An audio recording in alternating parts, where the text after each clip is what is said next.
Freedom express में आप सबका स्वागत है। मैं हूं एजाज अहमद। दिल्ली के अंदर सोमवार की रात 10 बजे से एक हफ्ते के लिए लॉकडाउन लग गया है कि मजदूर जो है दिल्ली से अपने घरों को यूपी बिहार माइग्रेट करके जाने लगे हैं। दरअसल उसकी सबसे बड़ी वजह यह है कि मजदूर तबका जो है डेली बेसिस पर यहाँ काम करता है दिल्ली के अंदर और हिंदुस्तान के दूसरे बड़े बड़े शहरों में, और उसी के ज़रिए से रोज़ी रोटी कमाता है। लेकिन जब लॉकडाउन लग गया तो उनकी रोज़ी रोटी मजदूरों की बंद हो गई, जिसकी वजह से वो दिल्ली जैसे शहर को छोड़कर अपने गाँव को जाने लगे हैं। जिसकी एक झलक देखने को मिली कि सोमवार को आनंद विहार बस अड्डे पर एक बड़ा जम्मे गफीर मजदूरों का जमा हुआ, जहां पर कोरोना सरकार का जो बहाना है कि यहाँ कोरोना फैला है, जिसकी वजह से हम यहाँ पर लॉकडाउन लगा रहे हैं। लेकिन किस मजदूरों के लिए कोई देख रेख नहीं था कि मजदूर यहाँ से जाने लगे हैं। हमारे साथ बात करने के लिए प्रोफेसर वी के त्रिपाठी सर हैं। हम उनसे जानना चाहेंगे कि इस लॉकडाउन और लॉकडाउन लग गया, मजदूरों के साथ क्या कुछ गुजर रहा है और इससे मजदूरों को क्या नुकसान होता है। सर, आपका फ्रीडम एक्सप्रेस में बहुत बहुत स्वागत है। बहुत बहुत शुक्रिया एजाज। सर, हम आपसे जानना चाहेंगे कि लॉकडाउन लगे एक हफ्ते के लिए, इससे पहले हमने देखा कि एक साल के लिए 2020 में 4-5 महीने तक लॉकडाउन चला, जिससे मजदूर तबका हिंदुस्तान का काफ़ी परेशान हुआ। इससे क्या होने वाला? ये तो मैं नहीं जानता कि कितना असरदार होगा बीमारी को रोकने में ये लॉकडाउन, लेकिन ये बात तय है कि पिछले साल के लॉकडाउन की तरह अगर मजदूरों के कारोबार बंद रहे लंबे समय तक, और अभी मैंने बात की दरियागंज के अपने साथियों से, कोई प्रेस चलाता है, कोई बेकरी चलाता है, छोटे छोटे कारोबार चलाते हैं, तो प्रेस उनके बंद हो गए। उनके साथ काम करने वाले 10 लोग थे, वो बेरोजगार हो गए। अब पिछले साल तो उन्हें 2 महीने तनख्वाह दे दी, बाद में हिम्मत नहीं पड़ी तो उन्होंने कहा भैया तुम घर चले जाओ, तब बाद में बुला लेंगे।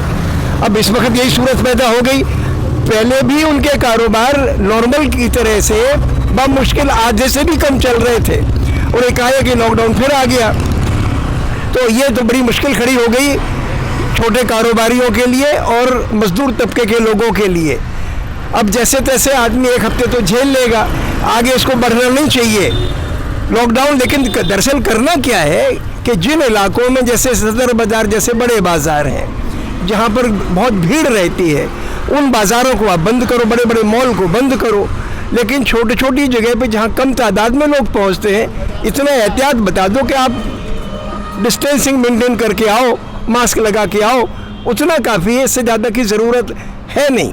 ऐसी भी खबरें आई हैं कि जो छोटे वर्ग के बिजनेसमैन कह लें या जिनके यहाँ 2-4 मजदूर काम करते हैं, जब उन लोगों ने अपने मजदूरों को घर भेजने पर मजबूर किया, क्योंकि उन लोगों का सीधा कहना है कि भाई हम लॉकडाउन है, हमारी दुकानें बंद हैं, तो हम इन लोगों के खर्चे का पैसा कहाँ से देंगे। ये बात तो सही है, दुकानदारों को हम कसूरवार नहीं ठहरा सकते, क्योंकि मैं तमाम लोगों को जानता हूँ पुरानी दिल्ली के इलाके में जो छोटे छोटे काम में 2-2, 4-4 लोगों से मिलके काम करते हैं। अब मैं उनसे कैसे कह दूं कि भाई तुम अपने मजदूरों को पैसा देते रहो बगैर काम कराए, क्योंकि उनका घाटे में ही चल रहा है, पिछले 1 बरस से बर्बाद चल रहा है। और वैसे भी सरकार ने जो लॉकडाउन पिछले साल चालू किया उसको बंद नहीं किया। अभी भी रेलगाड़ियाँ आधी से ज़्यादा नहीं चल रही हैं, छोटे स्टेशनों पर रुकती नहीं है। मेरे गाँव में 5 गाड़ियाँ रुकती थी, 1 गाड़ी नहीं रुक रही है। तो ये एक तमाशा किया सरकार ने किया। स्कूल कॉलेज बंद है, तो लॉकडाउन जो 1 साल पहले चालू किया था श्री मोदी ने, वो कल कह रहे थे कि साहब लॉकडाउन हमारा आखिरी ऑप्शन है। अरे भाई, तो आप कम से कम इतना तो ख्याल करते कि जो चीज़ें आपने साल भर से बंद कर रखी हैं, रेलगाड़ियाँ बंद कर रखी हैं, स्कूल कॉलेज बंद कर रखे हैं, उनको तो आप नॉर्मल बना चला देते। वो क्या तुम्हारे उसके बारे में आपने कुछ सोचा नहीं कुछ? ये चीज़ ये नहीं, इस वक्त जो उनके ऊपर लोग उंगली उठा रहे हैं कि आपने इस लॉकडाउन, इस कोरोना वायरस के जो दूसरा फेज़ आया, इससे निपटने के लिए आपने तैयारी नहीं की, ऑक्सीजन नहीं है अस्पतालों में और दूसरे से दवाइयाँ नहीं है। ये तमाशा क्या है? तो आप अपनी उस बात को छुपाने के लिए आपने कहा कि लॉकडाउन हमारा आखिरी ऑप्शन है। पहले तो आपको माफ़ी मांगनी चाहिए, और जहाँ जहाँ आपने लॉकडाउन इस तरीके से लागू अभी भी चल रहा है कॉलेजों और बाकी दूसरी जगहों पे, उसको बंद करिए। उसके बारे में तो आपने कुछ सोचा नहीं। इसलिए मैं कहता हूँ कि ये मजदूरों का, छोटे कारोबारियों का सबका मसला है, और ये गांव में बवा ना फैल जाए।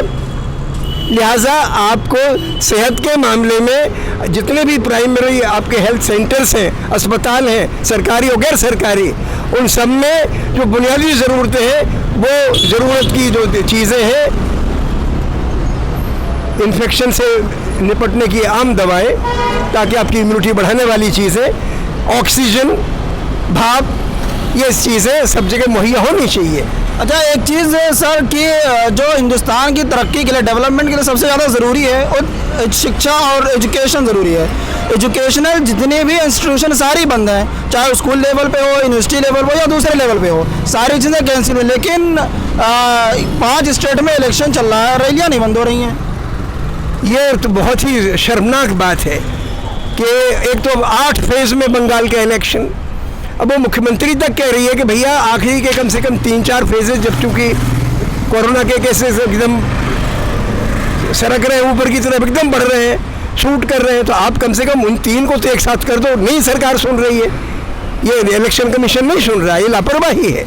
बहुत गैर जिम्मेदाराना तरीके से इस पूरी चीज़ को लिया जा रहा है। अभी मोदी जी खुद ही बहुत सारी रैलियाँ करके आए वहाँ पे, कई लोगों ने तो बंद कर दी, ममता ने बंद कर दी, राहुल ने बंद कर दी, इनको भी बंद करनी चाहिए थी और ऐलान करना चाहिए था कि भाई हमारा कोई राज्य के लोग हमसे हमारे दुश्मन थोड़ी है। अच्छा, अभी कुछ सरकारों ने सेंट्रल गवर्नमेंट के पास फ़ोन करके ऑक्सीजन वगैरह या जो इतनी महामारी फैली हुई है उस पर हेल्प करने के लिए बोला, लेकिन प्योमा की तरफ से कोई जवाब भी नहीं आ रहा है। ये बहुत गलत है, ये टोटल गैर जिम्मेदाराना है। इससे सरकार को जागने की ज़रूरत है। इस वक्त हिंदुस्तान अपने सेहत के मामले में वजूद की लड़ाई लड़ रहा है और इस पर काबू पाया जा सकता है, इसमें कोई मुश्किल घबराने की बात नहीं है। लेकिन सरकार को जिम्मेदार होने की ज़रूरत है। सरकार इतनी गैर जिम्मेदार नहीं हो सकती कि आप लोगों को दफनाने के लिए जगह नहीं है, लोगों को शमशान भूमि में दाह संस्कार के लिए लकड़ियाँ और सामान और जगह नहीं है, और आप बिल्कुल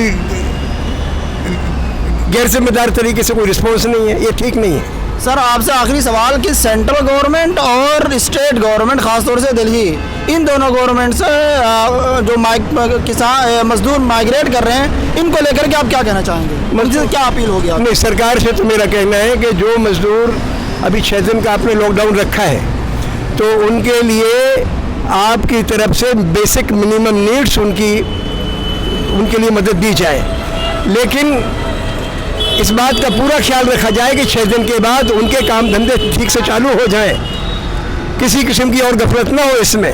और दूसरे मजदूरों से मैं कहना चाहता हूँ कि आपसे किसानों ने भी अपील की हुई है, आप किसानों के साथ भी अपना, तो अगर उस तरफ भी जाएं तो वो भी एक रास्ता है, ताकि आप उस आंदोलन से जुड़ जाएंगे। तो आपका किसानों का, मजदूरों का आंदोलन तो एक ही है, सरहदों पे बैठे हैं किसान, उन्होंने आपको अपील की है कि आप पैनिक में, घबराहट में घर ना जाएं, बल्कि हमारे पास आएँ, हम जो खाएंगे आपको खिलाएंगे, हम जैसे रहेंगे वैसे आपको भी रखेंगे।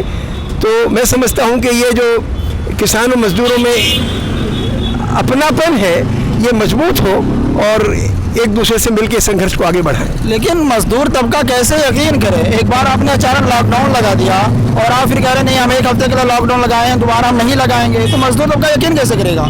क्या पता फिर से बढ़ा दें? वो तो नहीं कह सकते, बात तुम्हारी सही है, लेकिन मैं महसूस करता हूं कि लॉकडाउन दरअसल सिलेक्टिव होना चाहिए, कि हमें कुछ खास जगहों पे लगाना है, आम कारोबारियों पे नहीं लगाना है।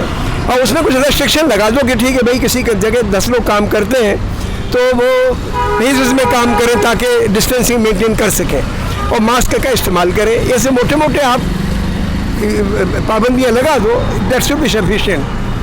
बहुत बहुत शुक्रिया सर। ये हमारे साथ थे प्रोफेसर वीके त्रिपाठी सर, जिनका सीधे तौर पे कहना है कि लॉकडाउन किसी भी चीज़ का हल नहीं है। इससे मजदूर तबका परेशान होगा, जो डेली बेसिस पे काम करते हैं उनको परेशानी होगी।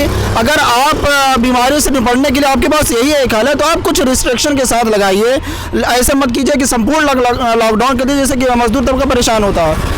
बहुत बहुत शुक्रिया आपका। लास्ट में आपसे हम ये अपील करेंगे कि अगर आप फ्रीडम एक्सप्रेस को अभी तक सब्सक्राइब नहीं किए हैं, ज़रूर सब्सक्राइब करें और अपने दोस्तों के साथ शेयर करें। बहुत बहुत शुक्रिया।